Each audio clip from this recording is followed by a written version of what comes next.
Address तो यही बताया था ना उन लोगों ने? Yes sir.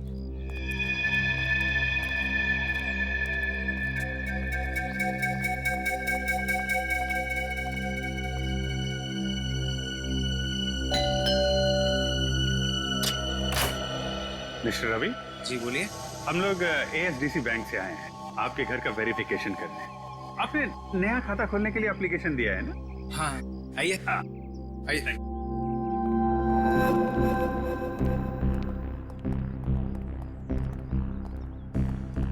बहुत बढ़िया घर बनाया आपने सर।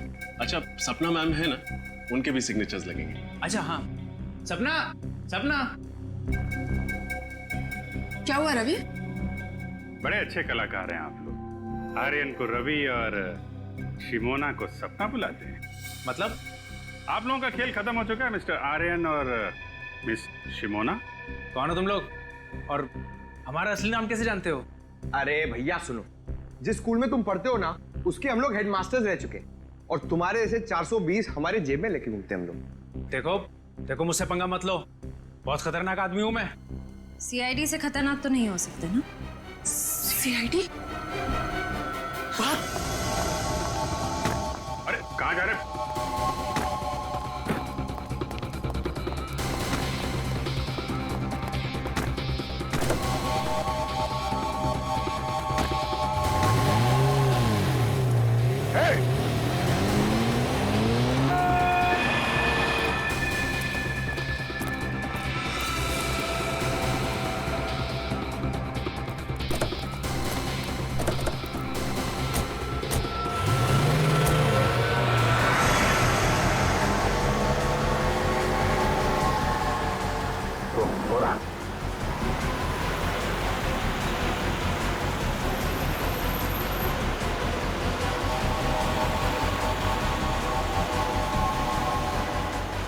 थोड़ा और तेज है सर।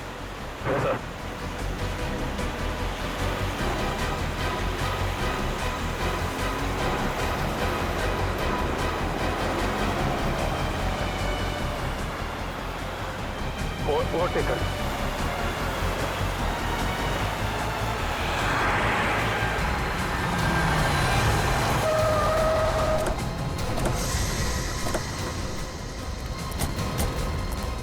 बारह।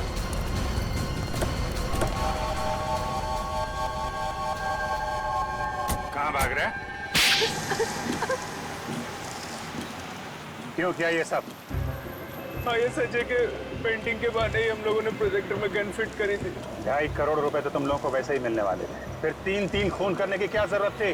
क्योंकि अगर हम उनका खून नहीं करते तो वो हमारा खून कर देते। वो कौन? सर वो पिछले महीने हमने एक आदमी को चूना लगाने की कोशिश करी जो हमारे जाल में फंसा ही रही। हाँ, तो मैं कैसे यकीन कर लूं कि जो जेवरात आप हमें बेचना चाहते हैं वो सब असली हैं और राजा महाराजाओं के वक्त के हैं? अगर आपको हमारे ऊपर यकीन नहीं तो ये रहा उसका प्रमाण पत्र। ये मिस्टर अभिमन्यु, उस राजघराने के वारिस, उनका नाम और नंबर इसी में। और वैसे भी अगर आपके बॉस को हम पर यकीन नहीं होता तो नीलामी में 5 करोड़ रुपए की बोली क्यों लगाते? ठीक है, बिना भरोसे के कोई भी सौदा पक्का नहीं हो सकता है। ये लीजिए अपनी रकम।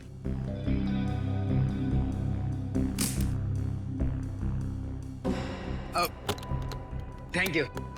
शुक्रिया। Thank you. हेलो, क्या? अरे पकड़ो इन्हें! अरे सब नकली है! अरे जेवरात नकली है, पकड़ो!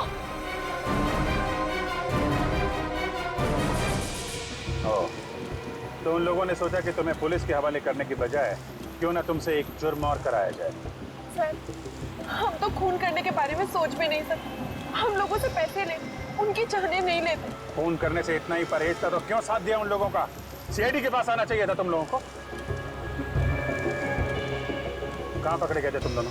सर वो होटल रिज में। Hotel ridge?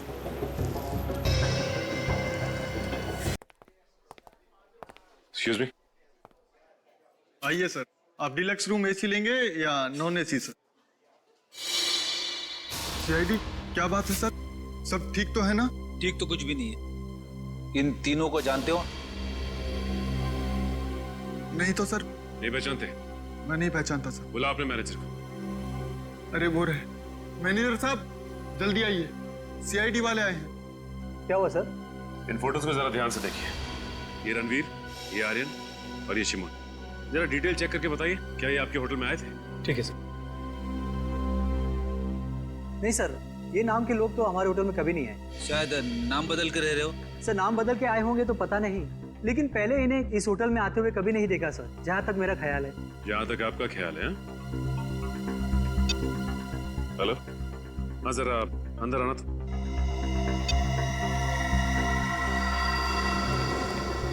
हाँ सर। अच्छा ये बताओ कि रणवीर साहब यहाँ इस होटल में अक्सर आते थे? हाँ साहब, हफ्ते में 2-3 बार आ ही जाते थे किसी से मिलने। सुन लिया मैनेजर साहब आपने? कमाल की याददाश्त है आपकी। जो ग्राहक अक्सर आपके होटल में आते हैं आप उन्हें भी भूल जाते हैं? जी वो... क्या हुआ, आपकी जुबान क्यों लड़खड़ाने लगी? सर जबान नहीं सर। क्या छिपा रहे हैं आप हमसे? सर कुछ भी नहीं छुपा रहा हूँ मैं। हेलो, हाँ सर। क्या? ओह तो ये बात है। हाँ सर, मैं होटल रेट्स में ही हूँ, मैं खाली होकर आपको फोन करता हूँ। Okay okay.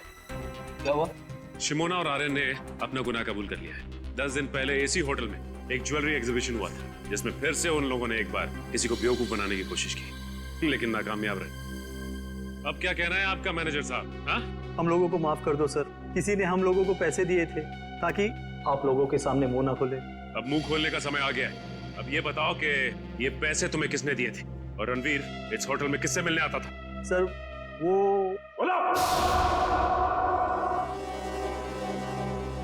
निखिल, इस वॉचमैन को ठीक तरह से समझा दिया है ना? हाँ सर समझा दिया, लेकिन थोड़ा डरा हुआ है। सर ये जो कोई भी है जो आर्यन और शिमोना को फंसा रहा है, बहुत चालाक है। वो खुद तो कभी सामने नहीं आया, उसने अपना सारा काम अपने स्टाफ के जरिए करवाया। आशय, पर अब इस चेहरे का मुखौटा ज्यादा देर तक नहीं रहेगा। बहुत जल्द हम इसके जुर्म के खेल का पर्दाफाश कर देंगे। सर नाम लिया और मुजरिम हाजिर।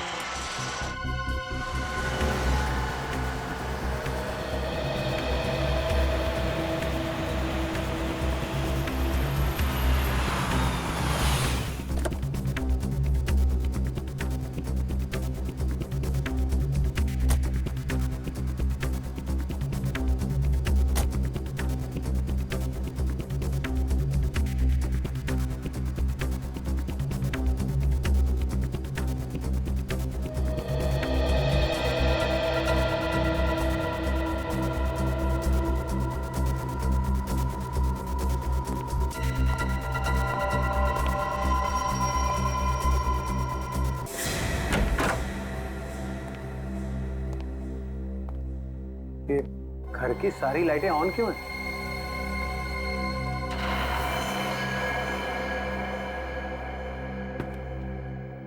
कौन है? कौन है वहां पर? नीचे आओ। अरे क्या हाल है विशाल भाई, कैसे हो? दांत का दर्द कैसा है? मैंने कहा था ना आपको 2 बार ब्रश करना सोने के बाद उठने से पहले। तुम यहाँ क्या कर रहे हो? क्या आप मुझे देख के खुश नहीं है? तो जरा पलट के इस तरफ देखो, शायद हमें देख के कुछ खुशी मिल जाए आपको। अरे सर, आप लोग यहाँ पर मेरे घर में? क्या खूनी का पता चल गया सर? हाँ पता चल गया, तो हमने सोचा कि खुद चल के अपने हाथों से उसका जबड़ा हिला दे। जबड़ा हिला दे?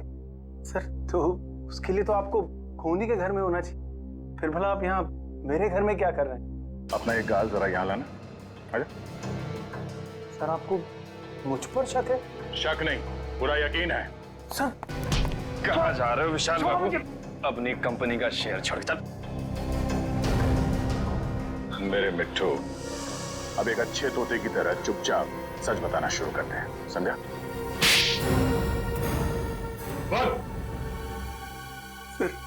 सर ये सच है कि मैंने रणवीर, ईशान और कृतिका के खून में साथ दिया था, और सर मैंने उनके खून की साजिश नहीं रची थी सर। तुमने नहीं रची? नहीं सर। तो फिर किसने रची? मुझे नहीं मालूम सर वो कौन, मैं उससे कभी मिला भी नहीं सर। सर वो हमेशा अपने वकील को भेजता था मुझसे बात करने के लिए। सर लगता है हमें गुमराह करने के लिए कहानियां बना रहा है। उन तीनों की मौत के बाद सारी दौलत तो इसकी हो गई, उसके पास सबसे ठोस वजह थी उनको मारने की। नहीं मैम, सर वो चाहता था कि मैं इस कंपनी को दिवालिया घोषित कर दूं और उसके बाद इस कंपनी को एक नकली फर्म में बेच दूं ताकि वो बाद में उस नकली फर्म से कंपनी को वापस खरीद ले। बहुत लंबी प्लानिंग की थी खूनी ने। अब तुम एक काम करो, उस वकील को फोन लगाओ और उससे वो कहना जो अब हम तुम्हें बताएंगे। हैं?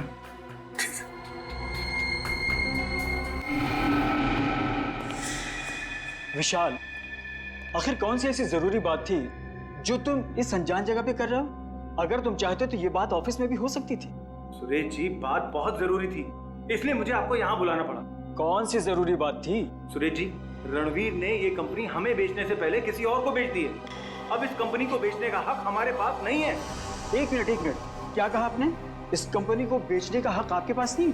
हाँ, मैं सच कह रहा हूँ। रणवीर ने बाकी सारे पार्टनरों के साथ गद्दारी की और इस बात की भनक तक नहीं लगने दी किसी को। अच्छा ये बताओ, इस कंपनी के नए मालिक का नाम क्या है? हम हैं। वकील साहब को हमारा प्यार भरा नमस्कार। अपना प्यार भरा नमस्कार रखो अपनी जेब में, और अगर अपनी भलाई चाहते हो तो चुपचाप ये कंपनी उसको दे दो जिसका इस कंपनी पे पूरा पूरा हक। सुखी जी, हम तो इतने प्यार से बात कर रहे हैं इनसे और ये हमें धमकी दे रहे हैं। वो क्या ना मनप्रीत, ये लातों के भूत है, बातों से नहीं मानेंगे। ठीक कहा, बिल्कुल ठीक।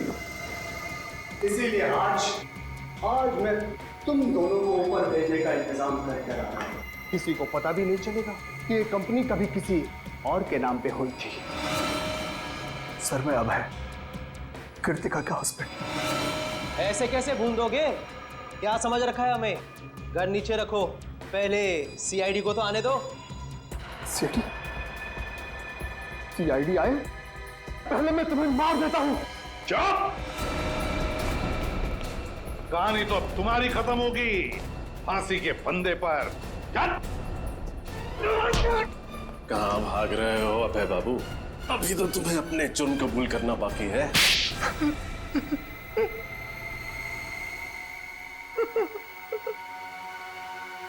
तीन खून करके पेट नहीं भरा तो और 2 खून करने चले थे।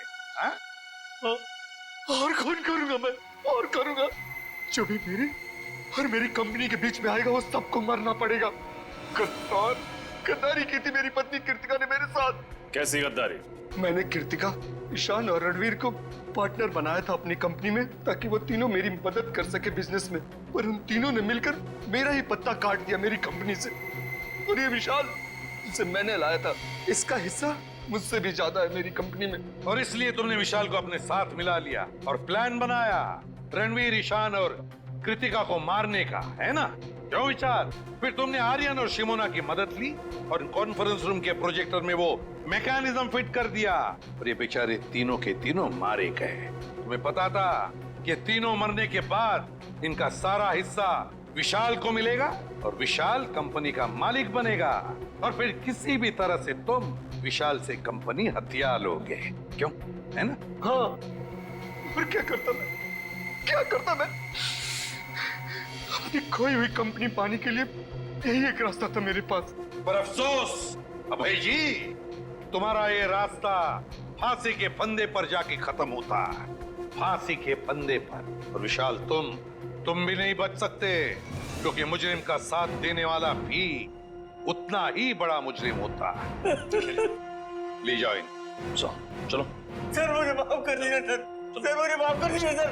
चलो सर, मेरे कुछ नहीं है सर, मुझे माफ कर दीजिए। केस तो सॉल्व हो गया। हाँ रजत, ये केस तो सॉल्व हो गया, मगर वो तीनों कहाँ हैं? मिंटू, हसन, सुखी, मनप्रीत, उन तीनों ने भी बहुत मदद की हमारे इस केस में।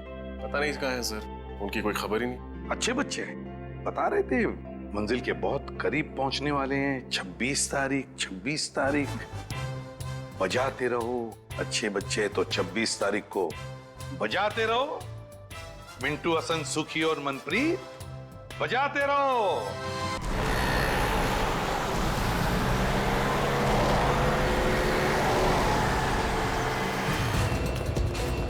रुक जाओ! भाग, पीछे मुड़ के मत दिखना। सीआईडी वालों को अपना मुंह नहीं दिखाना है। जल्दी चलो वरना बुरी तरह से फंस जाएंगे हम।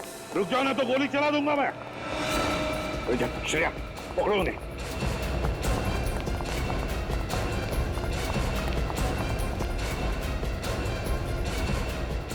यहाँ क्या है?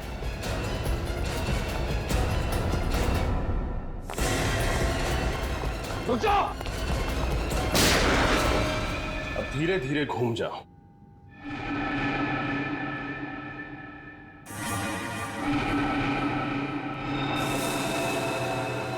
अरे ये तीनों टेबल पर ऐसे क्यों पड़े हैं? खून?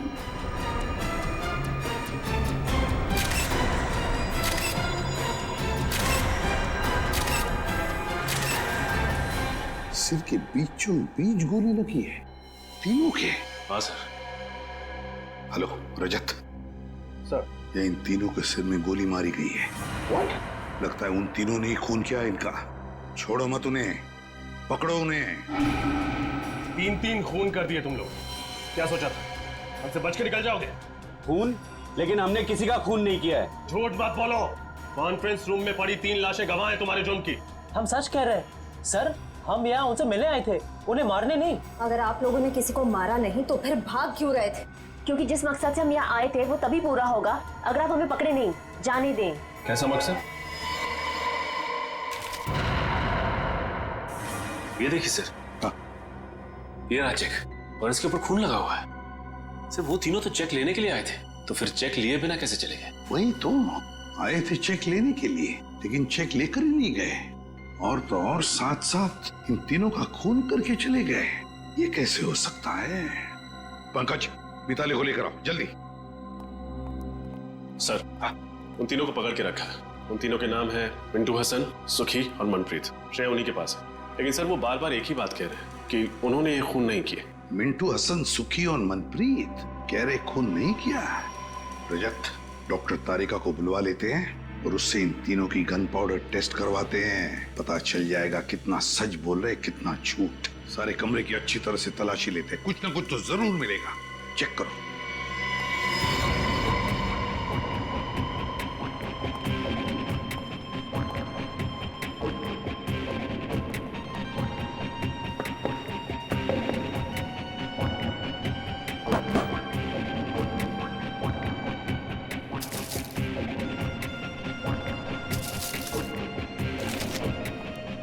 सर, मिताली। ये सब कैसे हो गया? किसने किया ये सब?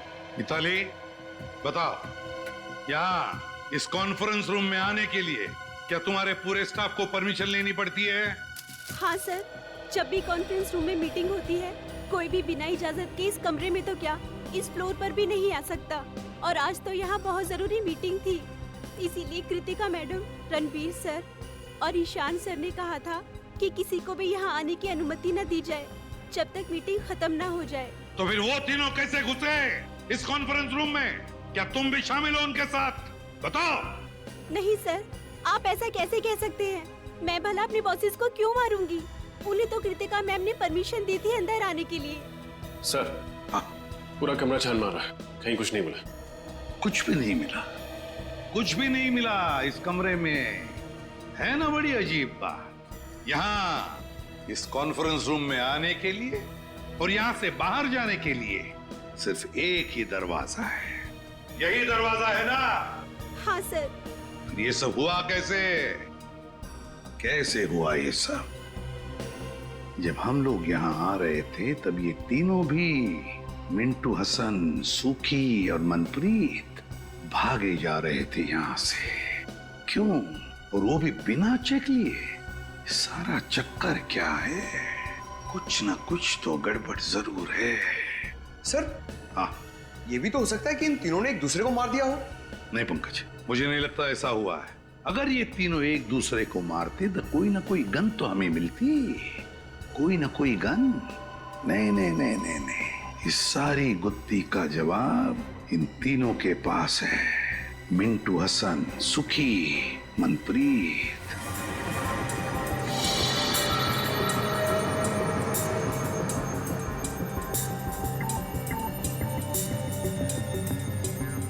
ये लोग सच कह रहे हैं सर, इनमें से किसी ने भी गोली नहीं चलाई। किसी के हाथ पर गन पाउडर का निशान नहीं। नहीं सर। अब तो यकीन हो गया ना आप लोगों को कि हम शरीफ लोग हैं, क्रिमिनल नहीं। शरीफ लोग, मिंटू हसन, सुखी, मनप्रीत, शरीफ लोग इसलिए भाग रहे थे हमसे। दरअसल हमें यहाँ आर्यन और शिमोना ने भेजा था एक 2.5 करोड़ का चेक लेने, लेकिन इससे पहले कि हम तीनों को मिल पाते गोलियां चल गई और हम लोगों को लगा कि पतली गली से कट लेने में ही समझदारी है। पतली गली से कट लेने में ही समझदारी है।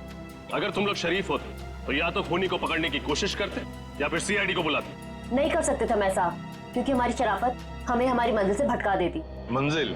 जरा हमें भी तो बताओ, क्या मंजिल है तुम्हारी? है? एक मुजरिम। मुजरिम? कौन मुजरिम? मुजरिम नहीं, कैंसर है वो, कैंसर। एक ऐसा कैंसर जो समाज की जड़ों को खोखला कर देना चाहता है, और उस कैंसर से देश को बचाने के लिए हमें भी मुजरिम बनना पड़ा। पर हम सिर्फ छोटे मोटे जुर्म करते हैं, शरीफों को नुकसान नहीं पहुंचाते। हम तो बस इतना चाहते हैं कि हमारे गुनाहों से प्रभावित होके वो हमें अपनी दुनिया में एंट्री दे दे। इसीलिए भाग रहे थे तुम हमसे? पकड़े नहीं जाना चाहते थे, क्योंकि अगर पकड़े जाते तो उनके गैंग में घुस नहीं पाते, है ना? जी हाँ, क्योंकि अपने सारे काले धंधे सफेद चादर की आड़ में करता है, और जुर्म के दुनिया की कीचड़ की एक बूंद भी उसके पाप के महल को धाराशाही कर सकती है। इसीलिए हम नहीं चाहते थे कि हम आपके साथ पकड़े जाएं। लेकिन आप लोगों ने पकड़ ही लिया। ये शिमोना और आर्यन, इनका क्या संबंध है इस बात से? वो दोनों उसी के लिए तो काम करते हैं, और हम तो उन्हें बस सीढ़ी की तरह इस्तेमाल कर रहे थे ताकि उन तक पहुंच सके। मतलब शिमोना और आर्यन ने मिलवाया तुम्हें इस रणवीर, ईशान और कृतिका? जी हाँ, कल दोपहर आर्यन और शिमोना की नकली आर्ट एग्जीबिशन में। आर्यन और शिमोना दिख रहे हैं कहीं? वो रहे, शिमोना लाल सलवार में और आर्यन ब्लैक कोट में। अपने हुनर का गलत फायदा कैसे उठाया जाता है कोई इनसे सीखे। न जाने कितने लोगों को उल्लू बनाया इन दोनों ने अपने आर्ट और एंटीक के चक्कर में। गुड, काफी अच्छी जानकारी है आपको पेंटिंग्स की। मुझे लगता है ये वाली पेंटिंग हमारे कॉन्फ्रेंस रूम के लिए काफी अच्छी रहेगी। क्यों कृतिका? वाकई इस पेंटिंग में कुछ तो कशिश है। बिल्कुल ठीक है आपने कृतिका जी। एक नायाब हीरे की कीमत एक अच्छा जौहरी ही परख सकता है, और आपकी आंखों में परखने की नजर कूट कूट कर भरी है। पर 3 करोड़ तो ज्यादा ही है इस पेंटिंग के लिए। अरे कैसी बातें कर रहे हैं आप? इस पेंटिंग के लिए 30 करोड़ भी कम है। और वैसे भी जो चीजें अनमोल होती है ना, उनकी कीमत नहीं लगाई जाती। क्यों आर्यन? क्या डायलॉग मारा है। जो चीज अनमोल होती है ना, उसकी कोई कीमत नहीं बताई जाती। देखना, इस पे तीनों के तीनों क्लीन बोल्ड हो जाएंगे। और कुछ तो कम कीजिए, बहुत ज्यादा है। भाई, हमें कृतिका जी की मुस्कान बहुत पसंद आई। जी शुक्रिया। आप एक काम कीजिए, 3 की जगह 2.5 करोड़ दे दीजिएगा। ठीक? ठीक है, डन करते हैं। तो फिर ठीक है, कल हम सारी पेंटिंग्स आपके ऑफिस में भिजवा देते हैं और आपसे चेक भी ले लेंगे। ठीक है। तो फिर बोलिए, कल कितने बजे तक कॉन्फ्रेंस रूम में आएंगे आप पेंटिंग्स देखने के लिए? 11 बजे सही रहेगा। 11 बजे मिलते हैं। डन। डन। Thank you.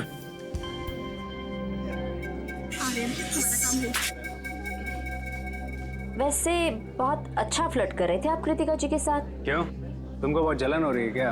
कहो तो थोड़ा सा फ्लर्ट तुम्हारे साथ भी कर लो। भाई थोड़ी फ्लर्टिंग मेरे साथ भी कर लो मिस्टर आर्यन। आर्यन? नहीं, आर्यन नहीं, मेरा नाम केतन है। और मेरा नाम नटवरलाल। और ये सिमोना नहीं, मोना डार्लिंग। हाँ? लेकिन आप लोगों को ये कैसे पता चला? और हमें ये भी पता है कि कैसे तुम 200-500 रुपए की घटिया पेंटिंग्स को लाखों करोड़ों में बेचकर मासूम लोगों को चूना लगाते हो। Good job. कृतिका जी का दिल टूट जाएगा जब उन्हें पता चलेगा कि ये पेंटिंग नकली है, और वो जो आप उनकी मुस्कान की तारीफ कर रहे थे वो भी नकली है। समझे? कितना पैसा चाहिए तुम लोगों को? बड़े समझदार हो, जल्दी मुद्दे पे आ गया। हाँ, एक ठग को दूसरे ठग को समझने में ज्यादा वक्त नहीं लगता। हमें तुम्हारा पैसा नहीं चाहिए, हमें उस आदमी का पता चाहिए जिसके लिए तुम काम कर रहे हो। लेकिन क्यों? आप लोग हमारे बॉस तक क्यों जाना चाहते हैं? ये सोचना तुम्हारा काम नहीं है। अगर तुम चाहते हो कि तुम्हारी 420 की गाड़ी सही सलामत चलती रहे, तो जैसे कह रहे हैं वैसा ही करो। ठीक है, लेकिन आप लोगों को हमें ये गारंटी देनी पड़ेगी कि हम दोनों का धंधा चौपट नहीं होगा। दे सकते हैं? नहीं होगा। बस अब बताओ कैसे पहुंचेंगे उस तक? बहुत सरल है, बस आप लोगों को उन्हें यकीन दिलाना पड़ेगा कि आप लोग हमारे लिए काम करते हैं। पर वो कैसे होगा? सिंपल है, कल इस पेंटिंग के 2.5 करोड़ का चेक हम लोग नहीं, आप लोग लेने जाएंगे।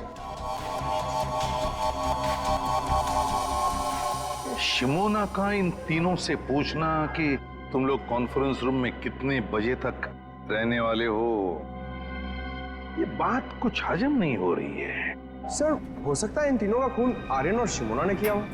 उन्हें ऐसा लगा हो कि हमारा भी काम हो गया और ये तीनों भी फंस गए। पंकज, जो तीनों भी आर्यन और शिमोना के कस्टमर्स थे, तो वो उन्हें क्यों मारेंगे? नहीं नहीं नहीं, कुछ और ही चक्कर है। अच्छा एक बात बताओ, तुम लोगों को कुछ याद आता है? कोई ऐसी खास बात जो हमें बताना भूल गए हो तुम? एसीपी सर, एक फोन तो आया था। आर्यन को? नहीं, रणवीर को। और वो बहुत गुस्से में बात कर रहा था फोन पे। नहीं, क्या बात कर रहा था वो? Excuse me. हेलो, क्या ऐसे कैसे खराब हो गया? उसे जल्दी से ठीक करवाओ। कल सुबह 11 बजे मेरी एक बहुत जरूरी मीटिंग है, उसे पहले ये काम हो जाना चाहिए, समझे?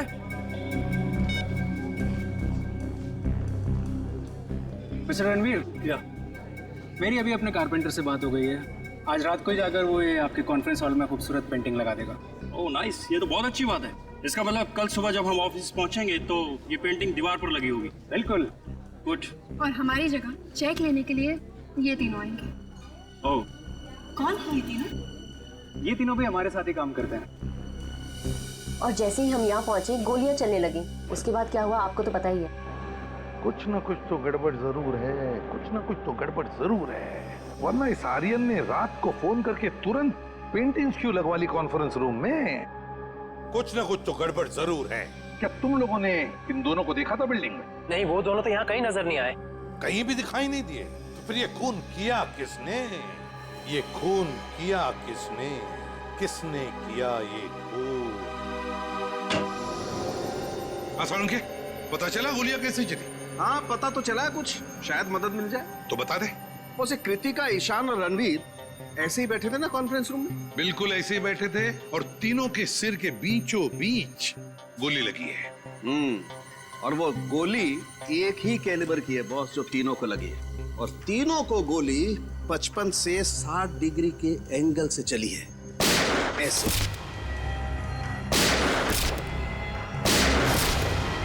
यो, मतलब गोलियां ऊपर से नीचे चली है। सर, फिर तो खूनी को भी ऐसे ही किसी ऊंची चीज पर चढ़ना पड़ा होगा। तो क्या सर खूनी ने इन सब पर कॉन्फ्रेंस रूम की टेबल पे चढ़ के गोलियां चलाई होंगी? नहीं निखिल, कॉन्फ्रेंस रूम की टेबल पर चढ़कर कैसे गोलियां चलाएगा? क्योंकि अगर खूनी या जो भी जिसने भी टेबल पर चढ़कर गोलियां चलाई तो फिर उसके जूतों के निशान मिलते हैं हमें। चलो, उसने जूते के निशान अगर साफ भी किए होते तो भी उसके जूते के नीचे जो धूल लगी रहती है वो तो मिल जाती, उसके ट्रेसेस तो मिल जाते हैं हमें। वैसा तो कुछ भी नहीं मिला हमें। और एक बात सर, इन तीनों के शरीर पर कोई भी हाथापाई के निशान नहीं मिले। ओह, कोई भी हाथापाई के निशान नहीं? तो हो सकता है खूनी इन तीनों को जानता हो और शायद इसी बात का फायदा उठाया उसने और चला दी गोली। सड़क के उस चेक के ऊपर जो खून मिला था वो किसका था? बस वो खून रणवीर का है। रणवीर का है? लेकिन सर, इन तीनों को मारकर किसी को क्या फायदा हो सकता है? इन तीनों को मारकर किसी का क्या फायदा हो सकता है ये तो हम पता लगा ही लेंगे श्रेया। लेकिन पहले उस कॉन्फ्रेंस रूम में फिर से जाना होगा, फिर से देखना होगा कि गोली चली कैसे। ऊपर से कुछ ना कुछ तो है उस कॉन्फ्रेंस रूम में जो हमारी नजरों से छूटा है। इस कॉन्फ्रेंस रूम में जाकर फिर से अच्छी तरह से देखते हैं, अच्छी तरह से। तो तुम हो विशाल, इस कंपनी के चौथे और सबसे बड़े हिस्सेदार। जी सर। इन तीनों की मौत के बाद तो तुम कंपनी के मालिक बन गए हैं? जी, सही कहा आपने। मुबारक। मिठाइयाँ लाए हो? मिठाई? सर, मेरे पार्टनरों के साथ इतना बड़ा दुखद हादसा हुआ है और आप मिठाई खाना चाहते हैं? अब करोड़ों रुपए जो मिल गए तुम्हें और फिर कंपनी पूरी की पूरी तुम्हारी हो गई, नहीं? सर, ये क्या कह रहे हैं आप? सर, पैसा तो हाथ का मैल है, पर इंसान की जिंदगी पैसे से कहीं ज्यादा अनमोल है। इसी हाथ के मैल ने अच्छे अच्छे लोगों की नीयत को गंदा किया है मिस्टर विशाल। आज सुबह 11 बजे जब इन तीनों को गोली लगी, आप कहाँ थे? जी, मेरे दांत में बहुत दर्द हो रहा था तो मैं डेंटिस्ट के पास गया। आप चाहें तो डेंटिस्ट से कंफर्म कर सकते हैं। नहीं नहीं, उसकी कोई जरूरत नहीं है। वैसे ये आपके दांत का दर्द ठीक है? अभी ठीक है। दांत का दर्द बहुत खराब होता है सर। मेरा डॉक्टर कहता है कि दिन में 2 बार ब्रश करना चाहिए, एक बार सोने के बाद और एक बार उठने से पहले। मेरे दांत देखो। डॉक्टर पंकज, आपका लेक्चर खत्म हुआ और आप वैसे आप सर मैं अब है कृतिका के हस्बैंड। ओह, क्या लगता है आपको? आपको किसी पर शक है? कौन कर सकता है ये? नहीं सर, मुझे किसी पे शक नहीं है, पर सर जिस किसी ने भी किया ना उसे आप छोड़िएगा मत प्लीज सर। पता नहीं हो कृतिका के बिना मेरी जिंदगी कैसे कटेगी। मिस्टर अभय, हौसला रखिए। वक्त के साथ सब कुछ ठीक हो जाएगा। मुझे तो लगता है कि रणबीर सर की जान पहले से ही खतरे में थी। अच्छा, आपको ऐसा क्यों लगता है? सर, रणबीर सर ने शशांक और केदार के खिलाफ पुलिस में कंप्लेन की थी। वो दोनों कंपनी हथियाना चाहते थे और रणबीर सर कुछ दिनों से काफी अजीब सा बिहेव करते थे। ना हंसते थे, ना बोलते थे, हमेशा अकेले रहते थे। जहाँ भी जाते थे ड्राइवर को भी साथ लेकर नहीं जाते थे। जहाँ भी जाते थे अकेले जाते थे, अपने ड्राइवर को भी साथ में नहीं लेके जाता था। सर, सालुंके सर कह रहे थे ना कि गोली 55 से 60 डिग्री के एंगल में चली। गोली कहीं ऊंचाई से चलाई गई। लेकिन सर, इस सारी जगह को देख के तो नहीं लगता कि गोली ऊंचाई से चली। सर, मेरी समझ में एक बात नहीं आ रही है। अगर कोई किसी को गोली मारेगा तो खड़े खड़े सामने ऐसे मारेगा, टेबल पे चढ़ के गोली क्यों मारेगा सर?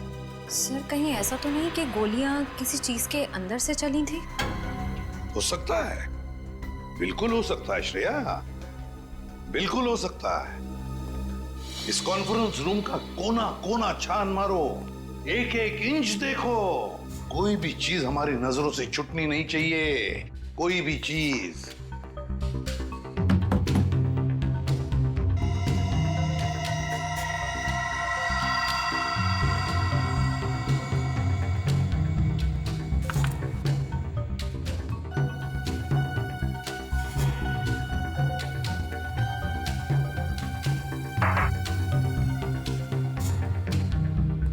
सर, फिर से कुछ नहीं मिला। रजत, एक बात समझ में नहीं आ रही है। इतना बड़ा प्रोजेक्टर का स्क्रीन है, प्रोजेक्टर का रिमोट है, मगर प्रोजेक्टर कहीं दिखाई नहीं दे रहा है। क्योंकि सर प्रोजेक्टर सीलिंग के अंदर लगा हुआ है। प्रोजेक्टर सीलिंग के अंदर लगा हुआ है? अच्छा, तो क्या हम उसे नीचे उतार सकते हैं? जी सर। कैसे? सर, वो जो रिमोट में ऊपर वाला बटन है उसको दबाएंगे आप तो ये प्रोजेक्टर नीचे आ जाएगा।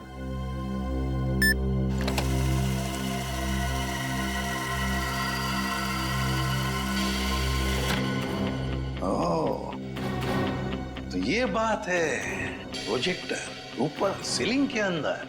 विशाल जी, एक बात बताइए, ये रणवीर, ईशान और कृतिका, ये तीनों भी क्या मीटिंग के वक्त इन्हीं कुर्सियों पर बैठते थे या कहीं पर भी?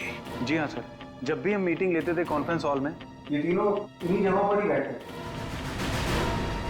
इन्हीं 3 कुर्सियों पर बैठते थे। रजत, उतारो इस प्रोजेक्टर को नीचे, खोलो।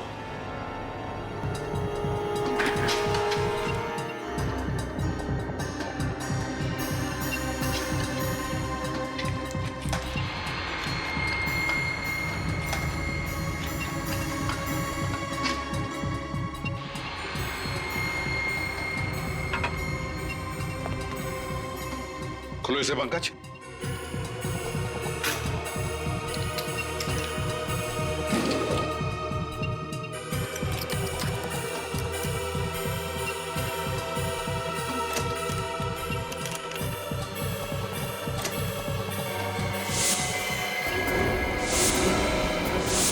वाह रे वाह, इसमें तो गन फिट की गई है। प्रोजेक्टर के अंदर गन लगा के रखी है। मतलब खूनी जानता था कि ये तीनों सभी इन्हीं कुर्सियों पर बैठते थे। जैसे इन कुर्सियों पर बैठे, प्रोजेक्टर के गन में से गोलियां चली और काम खत्म। हाँ सर, ये तीनों बेचारे कहाँ जानते थे कि प्रोजेक्टर के नीचे आते ही और गोलियां चलेंगी और तीनों मारे जाएंगे। मगर सर, प्रोजेक्टर में गन फिट की किसने? गन फिट की किसने? सर, मिंटू हसन कह रहे थे ना कि उन्होंने रणवीर को फोन पर किसी से बात करते हुए सुना था और रणवीर कह रहा था कि आज ही ठीक हो जाना चाहिए। उसे जल्दी से ठीक करवाओ। कल सुबह 11 बजे मेरी एक बहुत जरूरी मीटिंग है, उसे पहले ये काम हो जाना चाहिए, समझे? नहीं, रणवीर इस प्रोजेक्टर की बात तो नहीं कर रहा था। हाँ, हो सकता है। मिताली, क्या मीटिंग से पहले किसी ने इस प्रोजेक्टर को हाथ लगाया था? कोई रिपेयर करने आया था? सर, कल रात को आर्यन और शिमोना आए थे ये पेंटिंग लगाने के लिए। उसी दौरान एक इंजीनियर भी आया था प्रोजेक्टर ठीक करने के लिए। उस वक्त आप यहाँ थी? नहीं सर, मैं नहीं थी। रात हो गई थी तो मैं घर चली गई थी। मुझे वॉचमैन ने बताया। कौन था ये इंजीनियर? पता नहीं सर, कोई नया इंजीनियर था। वॉचमैन कह रहा था कि पहली बार देखा है। उस इंजीनियर ने अपना नाम, पता, नंबर तो दिया होगा?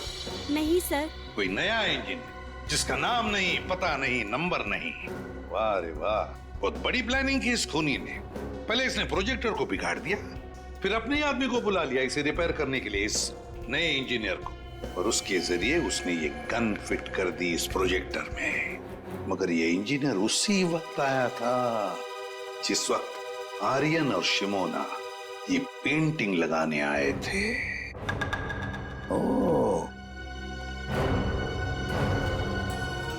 तो इसका मतलब है आर्यन और शिमोना ये दोनों का कोई ना कोई कनेक्शन जरूर है इन 3 खूनों के साथ। सर, ये आर्यन और शिमोना हर जुर्म से पहले अपनी पहचान बदल लेते हैं। शायद इस वक्त भी अपने नए जुर्म के बारे में सोच रहे हैं।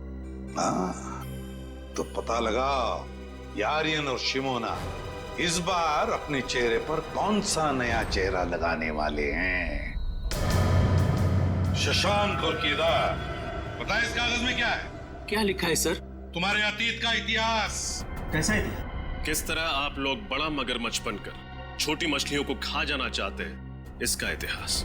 अब तक कुल 15 कंपनियों को आप लोग अपनी कंपनी में शामिल कर चुके हैं, या तो पैसे का लालच देकर या फिर धोखाधड़ी से। इसमें गलत क्या है सर? हर बिजनेसमैन का एक सपना होता है कि वो अपना कारोबार फैलाए। आप लोग बस वही कर रहे हैं, मगर गलत ढंग से कर रहे हैं, गलत ढंग से। ये है वो 7 लोग जिन्होंने तुम्हारे खिलाफ कंप्लेंट दर्ज की है पुलिस में। इसमें रणवीर भी है। सर, वो कहते हैं ना, इंसान जैसे जैसे कामयाब होने लगता है तो उससे जलने वालों की तादाद भी बढ़ने लगती है। ये लोग जलते हैं हमसे सर। झूठ! इसलिए बिना वजह ये लोग हमारी तरक्की में बाधा डालने की कोशिश कर रहे थे। ये लोग झूठ बोल रहे हैं। क्या तुमने इन लोगों को धमकी नहीं दी कि तुम्हारी कंपनी हमें दे दो? हाँ या ना? नहीं सर, हमने इन्हें धमकी नहीं दी थी, सिर्फ प्यार से विनती की है। प्यार से विनती की? सीधे सीधे बता दो, क्यों मारा तीनों को? यकीन मानिए मेरा सर, हमने इन्हें नहीं मारा। हाँ सर, हम तो इन्हें जानते भी नहीं है। जानते भी नहीं? ठीक है, निकल, जरा दिखाओ इन्हें फोटो। गौर से देखो, पहचानते हो इन्हें? नहीं सर, हम इन्हें नहीं पहचानते। ये शिमोना है और ये आर्यन, आपकी तरह 420। आर्यन और शिमोना? हम ये नाम पहली बार सुन रहे हैं सर। हाँ सर। सर, मुझे लगता है ये दोनों सच कह रहे हैं। उन तीनों के खून में इनका हाथ नहीं है। श्रेया, इतनी जल्दी ये कहना ठीक नहीं है। और अगर मान भी लिया कि इन दोनों ने खून नहीं किया, तो फिर खून किया किसने? ये खून किसी ऐसे आदमी ने किया है जो अंदर वाला है, अंदर वाला, और जो जानता था कि ये रणवीर, ईशान और कृतिका वहां उस कॉन्फ्रेंस रूम में 11 बजे आने वाले थे। सर, जिस क्लाइंट के साथ मीटिंग थी, हो सकता है वही हो इस सब के पीछे। हम मगर विशाल और मिताली, इन दोनों ने तो हमें उसके बारे में कुछ नहीं बताया। सर, हो सकता है उन दोनों को पता ही ना कि ये मीटिंग आखिर थी किसके साथ। हो सकता है। सर, अक्सर जो बातें साथ वालों को पता नहीं होती हैं, वो बातें उनके ड्राइवर्स को पता होती हैं। तो ठीक है, ड्राइवर से पूछताछ करो।